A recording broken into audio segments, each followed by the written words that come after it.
The United States women's basketball team arrived in Paris and dominated its group, setting the stage for an eighth consecutive Olympic gold medal run. However, there's a noticeable absence: Caitlin Clark. This omission has been a point of frustration, both within the team and among fans, who frequently bring it up during games. This has led to internal friction and media outbursts, with many questioning if Caitlin should have been included and if fans are right to demand answers from the head coach. Despite a quick start from Germany, the US team increased their defensive pressure before halftime, winning 87-68 at Stade Pierre-Mauroy in their final group stage game on Sunday. With this victory, the Americans finished Group C with a 3-0 record and a plumb 158-point differential, securing the top spot in the quarterfinals, where they will face Nigeria, the first African team to reach this stage of the Olympic event. Guard Jackie Young, coming off the bench, had her best tournament performance with 19 points, balancing the scoring alongside the formidable frontcourt duo of Aja Wilson and Brianna Stewart. Wilson scored 14 points, and Stewart added 13 as the two WNBA MVPs dominated inside. Germany's Satu Sabali scored 8 early points, helping her team to a 17-8 lead.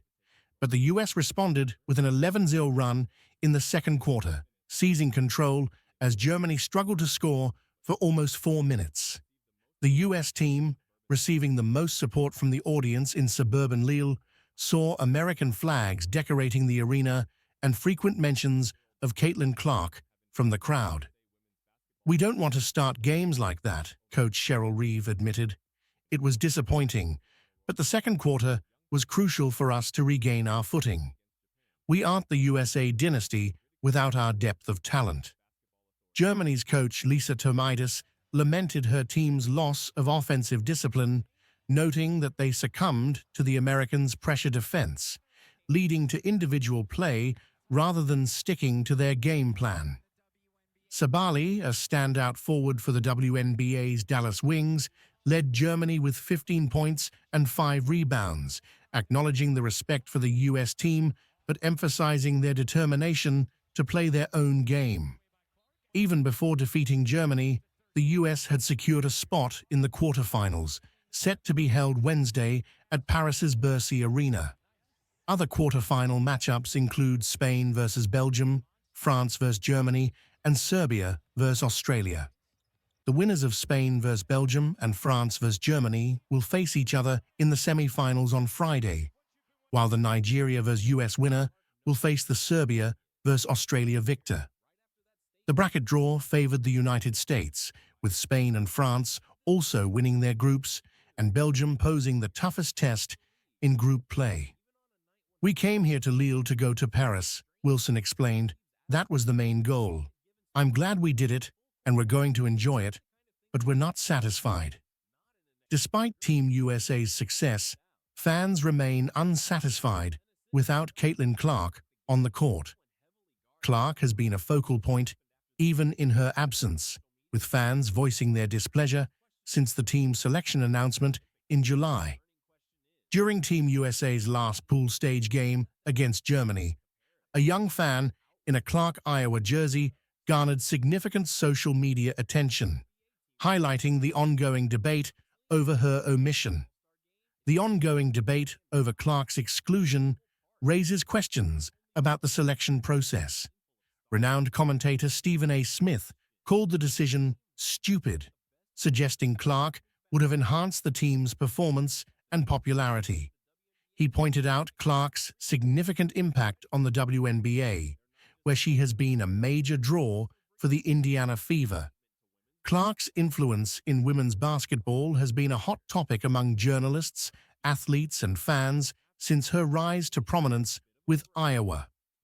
During her debut WNBA season, veterans like Sue Bird and Chiney Ogwumike have praised her. Bird, discussing the Rookie of the Year contest, favored Clark, while Ogwumike emphasized Clark's broader impact on the sport. She is the most impactful player I've seen in a generation, Ogwumike said, noting how Clark's influence extends beyond basketball, boosting viewership and business. Honestly, like, that's the main reason I'm not doing it is, like, to be honest, I'm pretty mentally, physically, emotionally exhausted. Oh gosh, that's tough. No, I mean, basketball's competitive. I get it. You know, sometimes your emotions get the best of you. It's uncommon for a rookie to secure a spot on the WNBA All-Star team. You have another teammate on this WNBA All-Star squad who is also a rookie. It is rare for rookies to make the All-Star team, and it's even more rare to have those rookies have the kind of dynamic, right, that you and Angel Reese have, rivalry in the college game and rivalry in the pros. How do you think sort of that rivalry that so many fans have been excited by sort of impacts the kind of play that you can have tomorrow night? Fans are buzzing as the WNBA All-Stars gear up to take on Team USA. Yeah, I think people are just excited to watch. I think that's been the biggest thing about it is just the amount of fans that are probably going to tune in and watch this. I think not only from, you know, obviously us two, being rookies, being here, being on the same team, but also the dynamic of playing Team USA. Like, that's only comes around every 4 years. Like, it's, you know, the best in the WNBA versus the best in our country and Team USA. The WNBA All-Star versus Team USA is shaping up to be a fierce competition. So I think that's going to be super fun. I think it's going to be competitive. You don't always see that in all-star games. I think it's going to, you know, people are going to, you know, try to win. Like, that's what we're here to do is, you know, win and compete. And that's kind of what Cheryl Miller said to us in the huddle is like, let's win. Like, the winning is fun. Like, let's get after it. So I think it's going to be a lot of fun for not only us, but everybody else watching too. Will Caitlin and Angel Reese have a special plan? Real quick, do you have anything special planned with Angel? Any pick and rolls planned? I don't think we have anything planned, honestly. Like, we just got plays, the team's going to run, and whatever happens, happens, I guess. You know, you mentioned that format, which hasn't been done since 2021 because obviously that was their last Olympic year. Here's what Caitlin Clark thinks about Arike Ogunbowale. Now, that year, Arike Ogunbowale did not make Team USA, but she went out and balled out. She led the WNBA All-Stars to a win and won MVP as well for All-Star. What are your thoughts on yourself perhaps being motivated by anything different this year? I'm not motivated by anything, honestly. I'm just going out there to have fun. Like, I'm not here to prove to anybody anything. Like, I think for me, like, this is my first All-Star game. Like, just have fun, enjoy the experience. Sports accomplished its intended purpose. Finally, sports did what sports was supposed to do. Forget how much you're going to grow. Forget the name. Go with the best basketball players in the world. And I think that's what they did here. Caitlin Clark is going to be a great basketball player. Has Caitlin Clark grew this game? Absolutely. But she's not the 12th best. Simply being Caitlin Clark doesn't mean she has the authority to adjust the USA roster. So you're sitting here telling me just because she is Caitlin Clark and she might bring some attention, I'm going to leave a player off that she's not better than. I don't think that's fair, and I don't think that's disrespectful to Caitlin Clark. She's going to be on a bunch of Olympic teams. She is still going to grow this game. What was the reason Caitlin didn't participate in the three-point contest? I want to ask you how much you're looking forward to this break, right, coming up, and sort of how much that played into people would love to see you, right, at the skills challenge and three-point challenge, but just how did that play out? And honestly, like, that's the main reason I'm not doing it is, like, to be honest, I'm pretty mentally, physically, emotionally exhausted. When Caitlin is competing, tasks that seem easy for others can be quite difficult for her. I've been competing for a year straight, and at times that probably can seem pretty easy to most people. But it's really hard and really taxing, not only on my body, but like a lot of mental preparation goes into those type of things. A lot of emotional, you know, tolls can be taken. And obviously I've been very fortunate to have so many great opportunities over the course of the last year. And I know there's going to be so many more great opportunities for me to come. So I'm pretty sure I'll be in a three-point competition for everybody to watch at some point. Not everybody needs to freak out. So there's going to be a ton of eyeballs on that game on Saturday night. And this is a question that I'll be asking Caitlin in a few minutes as well. But is there something from her skill set, from her game, that you would want to add to your own? Obviously her passing. Her passing is great. She finds her teammates wherever she needs to get them the ball, and obviously her deep threes. She takes the logos threes. So I'm excited just to be able to play off of her and just being able to see what we can both do. This topic has sparked a lot of divisive opinions. Now, she has been left off of the Olympic team. 12 players have made it, and she did not. She said there was no disappointment, adding, quote, "I think it's just a little more motivation." There have been a lot of polarizing opinions on this topic. This will be the most debated conversation we will have all day, so buckle up and get ready. Joy, asking you first, was it disrespectful to leave Caitlin Clark off the Olympic roster? No, I don't think it was disrespectful to leave Caitlin Clark off the Olympic roster. She is not one of the 12 best professional basketball players in the United States of America right now. The goal of the U.S. women's basketball team is to win a gold medal, is to win. That is their goal. That is the goal of the people that put this team together. That is the goal of the team heading to Paris.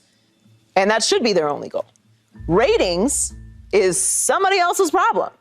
And that is not the priority, nor should it be even considered when you're talking about putting together a roster that is going to compete at the highest level at the biggest stage in the world, which is the Olympics. Remember how salty we got when the men weren't winning the gold. That was a problem. We're not getting involved in this. This is the best team in the world. It is a very hard team to make. They take a lot of considerations for who makes this team, not just who the best players are, but how they're going to play together, because they aren't just assembling an all-star group. They're putting together a team of players that have to play together. Caitlin is going to have an incredible career. She will have an opportunity to go to the Olympics. She will have an opportunity to develop as a player. I think she is going to be one of the greatest players that the game has ever seen. I've enjoyed watching her start in the WNBA. But all of those factors, the ratings, the popularity, people paying attention to it, growing the game, that's not the responsibility of the U.S. women's national team. That is not their goal and responsibility. So I don't think it's disrespectful to her. I think it was, I'm sure, greatly debated and evaluated with a lot of care because they knew there was going to be a lot of discussion about this. But when it comes to the actual competition, you cannot simultaneously say that you care as much about ratings as you do about winning unless those things completely align. And in this case, they don't. So you have to prioritize what your goal is, which is winning. Caitlin is the absolute star of basketball right now. No doubt about it. So you look at Caitlin, it's like, yo, this is the biggest player we have in basketball ever. We're not saying the best, but the biggest. Yeah. So now when people are tuning in to watch these games, it's not just me talking, it's all the numbers. From going from 4,000 people going to 17,000 average, the attendance. Yeah. Talking about the viewerships. They average like 2 million viewers every time they play. So now you take the biggest draw of WNBA basketball players, you take her away to replace her with who? For who? Why? So now people that was watching before, are they going to watch again? People in other countries, they know who she is. Are they going to watch her now? When they go to the games, they want autographs. They want to see the women play. Who are they going to see?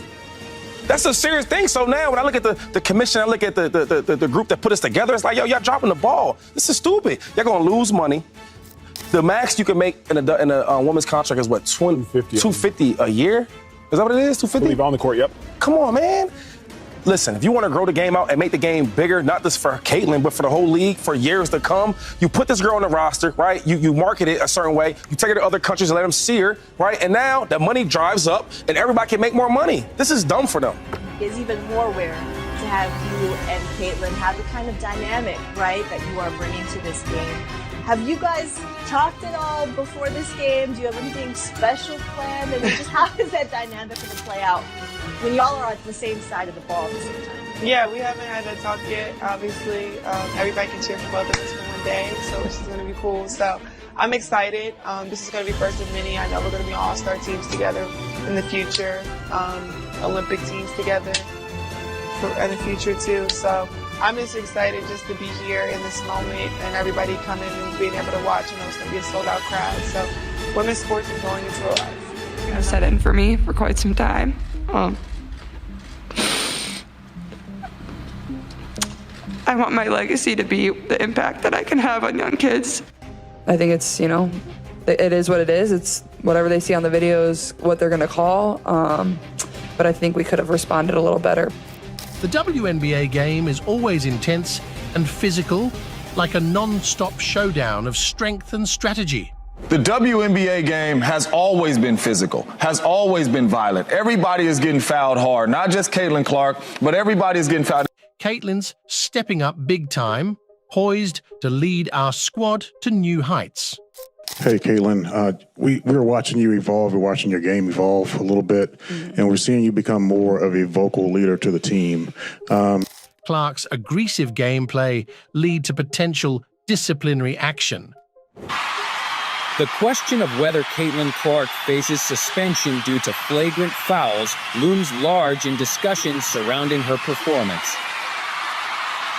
As a prominent player in her sport, Clark's aggressive style of play has occasionally led to incidents that raise concerns about potential disciplinary actions. Caitlin's string of flagrant fouls has stirred up some serious talk about her future on the court. Her recent accumulation of flagrant fouls has heightened speculation about her future on the court. It's a foul. We have a technical foul on the play. Minnesota will shoot one shot, and the play will resume from the point of interruption. You hear the announcement here. Fans and analysts alike are closely monitoring how league officials will address these infractions, as any suspension could have significant implications for both Clark and her team's upcoming games. Here's how Caitlin got a technical foul. Called a transition take foul. They will, and now Clark gets a T in addition. And yeah, okay. Certainly deserved the technical. I'd say warrant.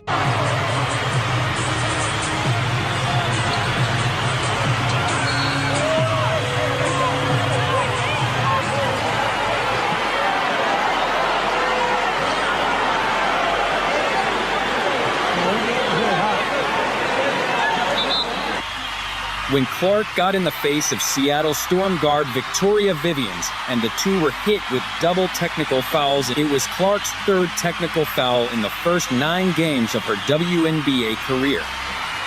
WNBA rules stipulate that players get suspended for a game when they receive their 7th technical foul of the season and an additional game for every other technical after that. They also receive an $800 fine.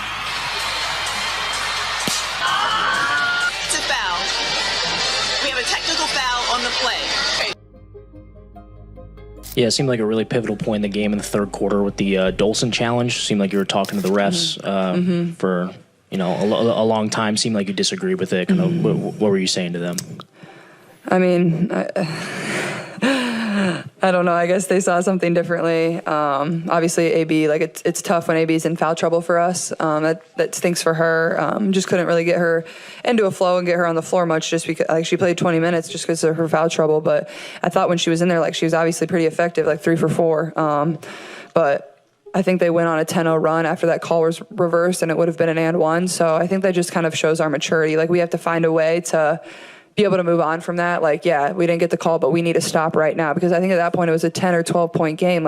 We weren't out of it by any means, and then we let it balloon to a 20 plus game. So I think it's, it is what it is. It's whatever they see on the videos, what they're going to call. But I think we could have responded a little better. But I think there was a few moments in the game where it was we just couldn't get it to go our way. The reaction from folks is getting pretty toxic over it.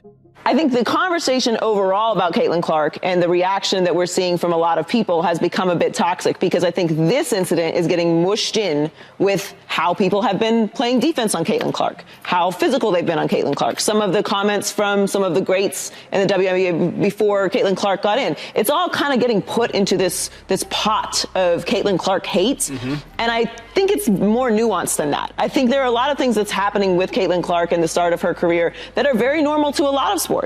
You often see players who are in the league or players who have played before or greats have opinions about new rising stars in the league. That is not uncommon. That's not exclusive to women's sports. It's not exclusive to men's basketball. We can pull so many examples of that. You often see rookies get played very tough, get a little message shown to them, especially if they're coming into the league with a lot of hype.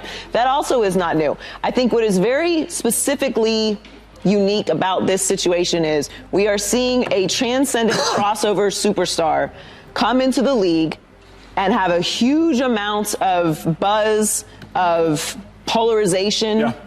of excitement. It is translating in numbers. It is translating in ticket sales. It is translating in conversation. And overall, I think that's a good thing. I don't think that what Kennedy did is a reflection of how the entirety of the league feels. I don't think it's a reflection of how all female athletes feel. And I don't think it's a reflection of how the media feels. I mean, there's some hate going on, right? And we all can see it. I think what Joey just talked about is important because not everything is hate, right? I feel like sometimes if somebody does something to a player, right, that's being hated on, you just throw that right in there with it. And that's not the case. They are pushing her a certain way. Like, I don't mind guarding a rookie, you know, from inbound to inbound because she is that good. She deserves that type of attention. But my thing is, like, when you look at this play from Kennedy, though, right, like, there's no basketball part of that.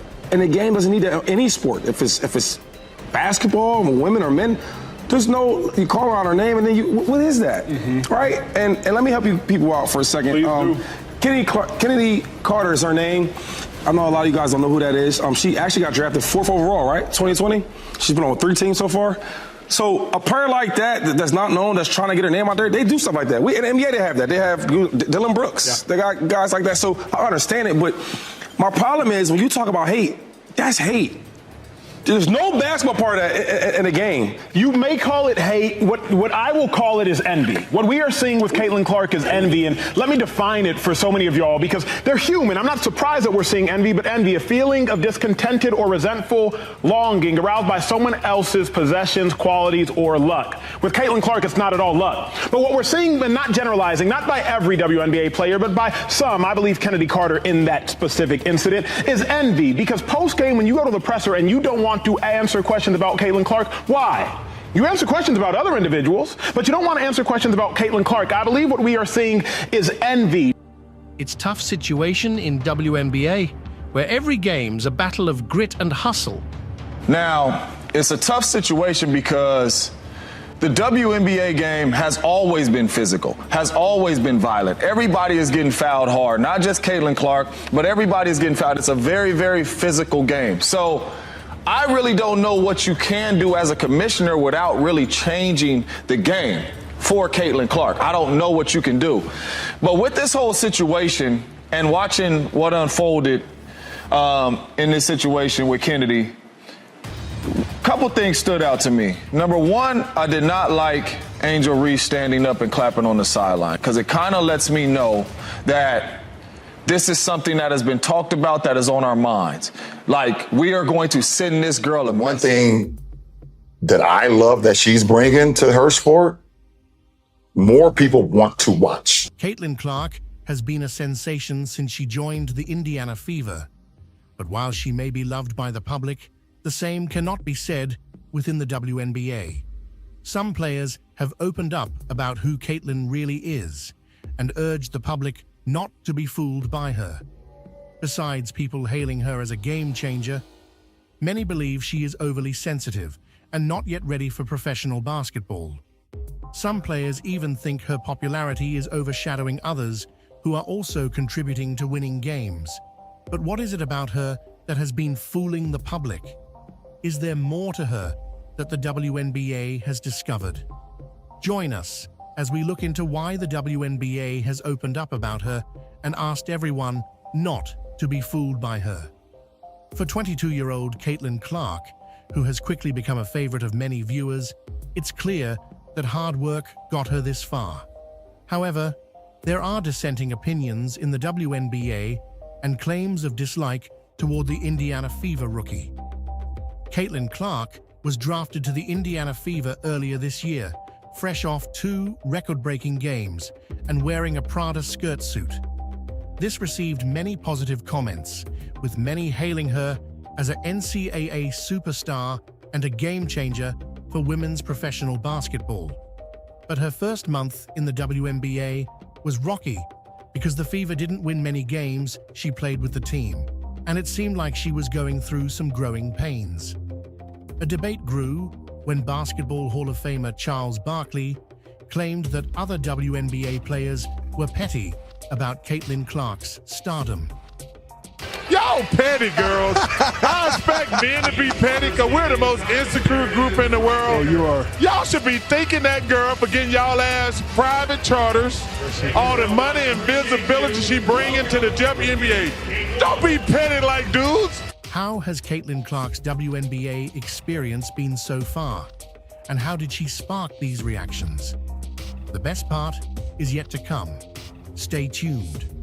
Things looked particularly bleak when she scored a season low of 3 points in a game against the New York Liberty. A flagrant foul from the Chicago Sky's Chennedy Carter recently fueled long simmering rumors that Clark isn't getting a warm welcome from her new colleagues. Some say older WNBA players are jealous of how much credit she's being given for the league's newfound attention. Others think this is typical treatment for a rookie with a big reputation, and Clark has been compared to a number of NBA players, including Michael Jordan and LeBron James, whose hyped-up entries into the league were swiftly checked by their fellow players. The official line from most has been that the WNBA is happy to have Clark on board, and that a rising tide lifts all boats. So, are any of these rumors true? Here's what we know. A handful of WNBA greats seem to have a chilly attitude toward Clark.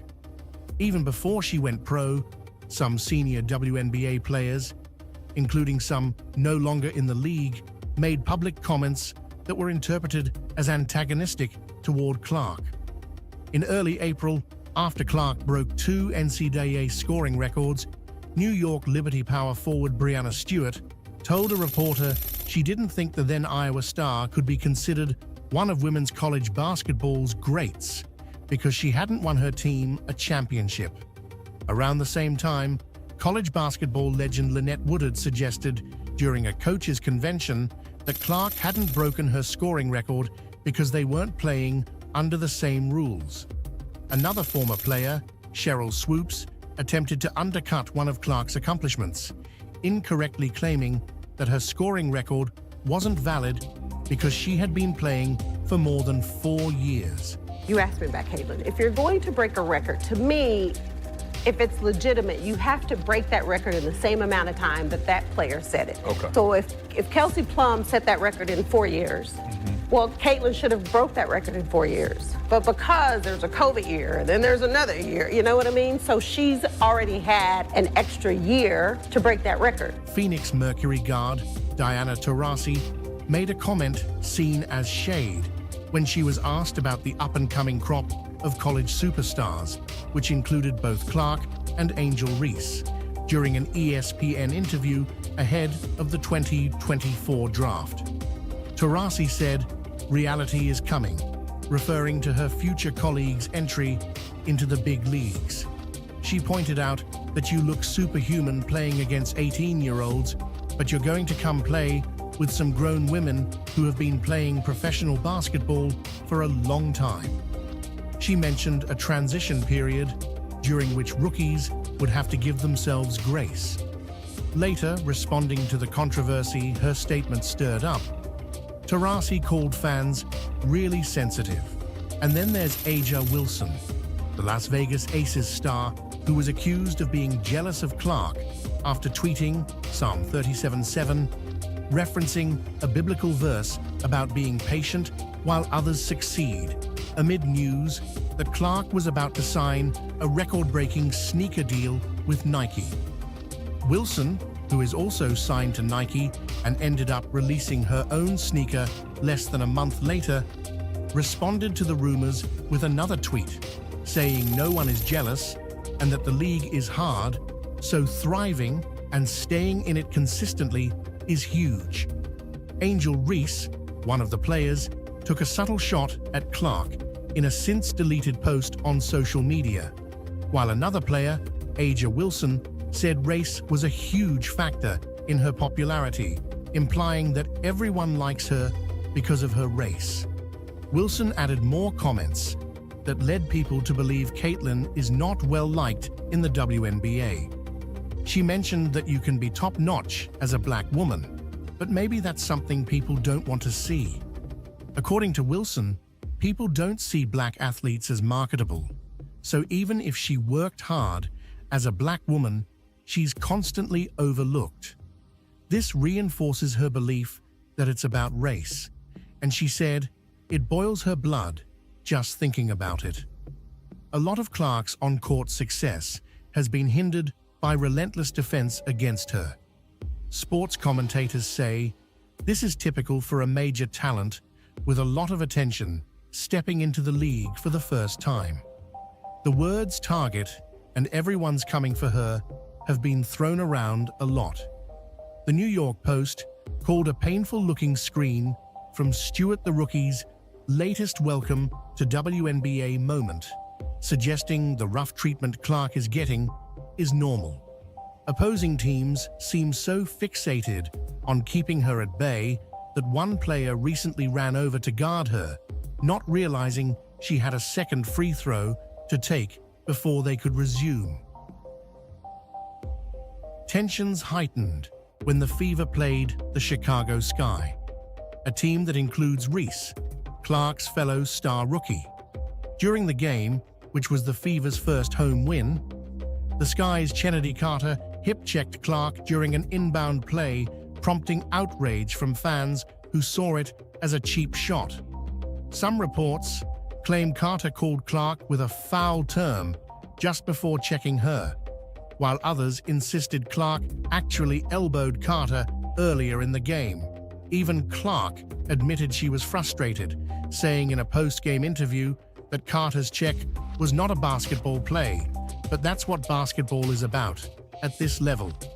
Carter declined to answer questions about Clark in a post-game presser, but on Threads, she wrote of the rookie, "Beside three-point shooting, what does she bring to the table, man?" with a laugh-crying emoji.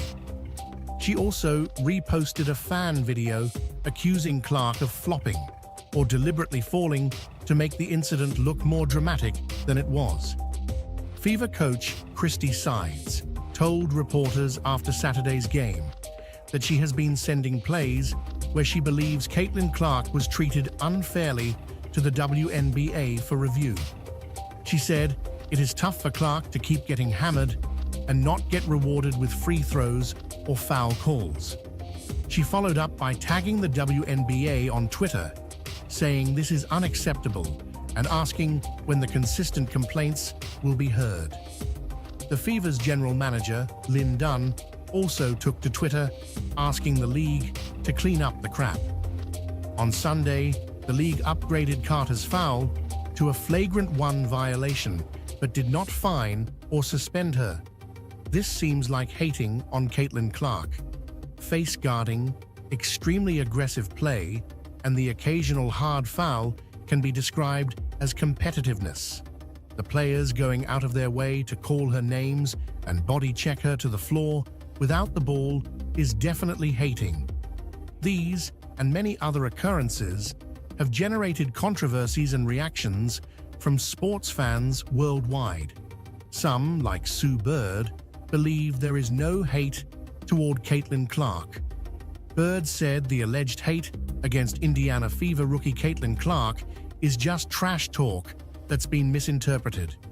She thinks most WNBA players see it as competition, not personal hate. Bird mentioned that Caitlin will be remembered as a pivotal player who made a change, comparing it to when LeBron James entered the league without diminishing Michael Jordan's legacy. Bird believes the competitive talk has been mistaken for hate, and no player truly dislikes Caitlin. She said these when she was speaking during an appearance on The Good Game with Sarah Spain podcast. Becky Hammon, the head coach, also commented on the situation. She said she loves Caitlin Clark and watches her whenever possible. Hammon emphasized that the league supports Clark and that they will focus on their own game regardless of the opponents. She urged people to stop spreading the narrative of everyone hating on Caitlin Clark and to ignore any racial undertones. Hammon acknowledged that Clark is a 22-year-old rookie under a lot of pressure and suggested people ease up on the criticism. After Hammon spoke, Wilson had another perspective on the matter.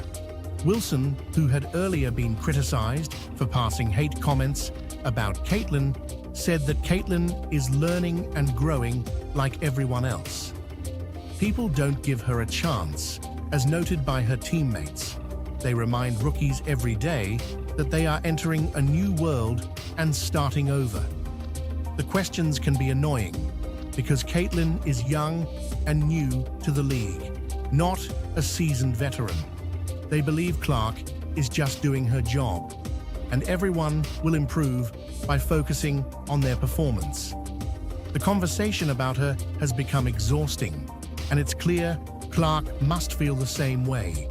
Clark herself has avoided making accusations. After a recent game against the Sparks, she mentioned that everyone plays physically with her, and she sometimes feels that certain actions are overlooked.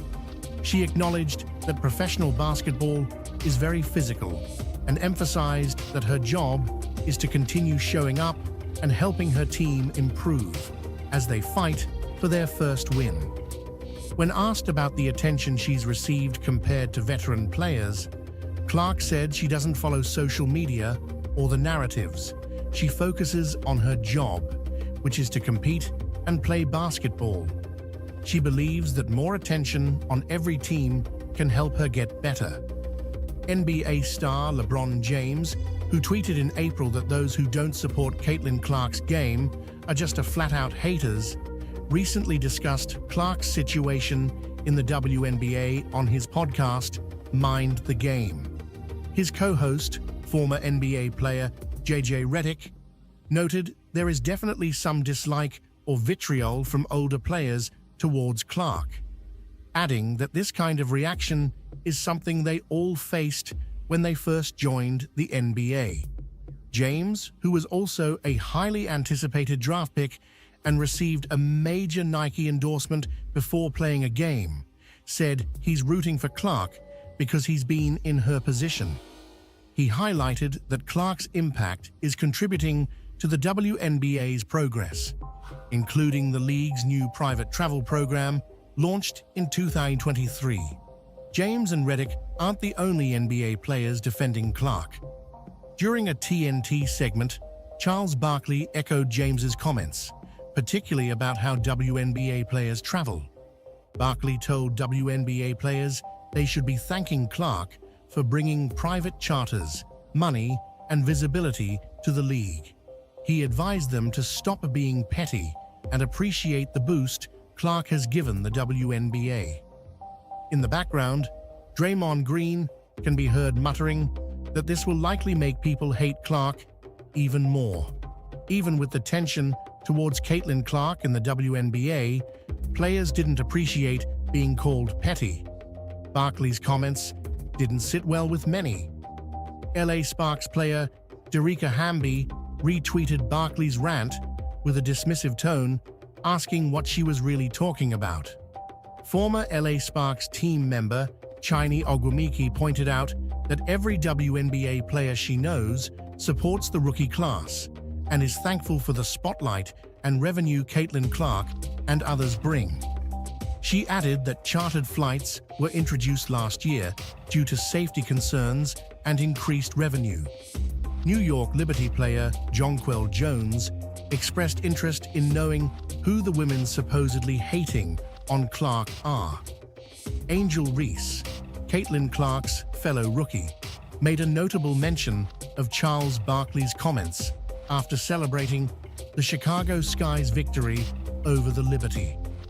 On Twitter, Reese emphasized that the win was a result of the entire team's efforts rather than just one standout player benefiting from a charter flight.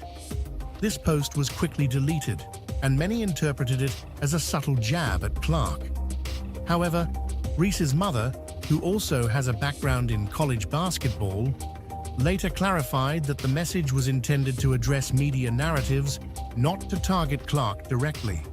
Robert Griffin also weighed in on the situation, noting that while he typically avoids discussing officiating, the treatment Clark received went beyond ordinary basketball contact.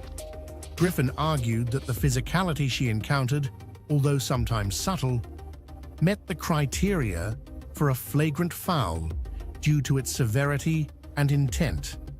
In addition to these reactions, the incident has sparked conversations about the standards of physical play in the WNBA and how new players are treated compared to veterans.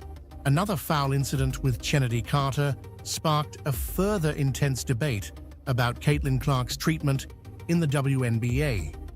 Analysts like former NBA player Matt Barnes have criticized Clark's teammates for not supporting her during rough play. On All the Smoke, Barnes mentioned seeing teammates smirk or half-heartedly help Clark after she was knocked down, questioning why the team is at the bottom of the league and urging them to improve. ESPN's First Take spent much of Monday discussing Clark's situation, with Monica McNutt arguing against general statements about the league's feelings toward her. The discussion escalated into a debate about ESPN's coverage of women's sports, with McNutt telling Stephen A. Smith that he could have been covering it years ago. ESPN host Pat McAfee sparked controversy when he used derogatory language to refer to Caitlin Clark, framing her as the sole standout in the WNBA. His comments drew criticism for being insensitive and offensive. McAfee quickly issued an apology, acknowledging that his choice of words was inappropriate. Robert Little from BSO pointed out a recurring issue with ESPN's coverage of the WNBA, suggesting that the network often provides superficial analysis and fails to look deeply into the complexities of the league. In a separate press conference, Angel Reese addressed the notion that Clark alone is driving interest in women's basketball. Reese contended that the sport's rising visibility is the result of contributions from several players, including herself, and not just one individual. She emphasized that the physical play Clark has encountered is a standard aspect of the WNBA because of the league's competitive nature.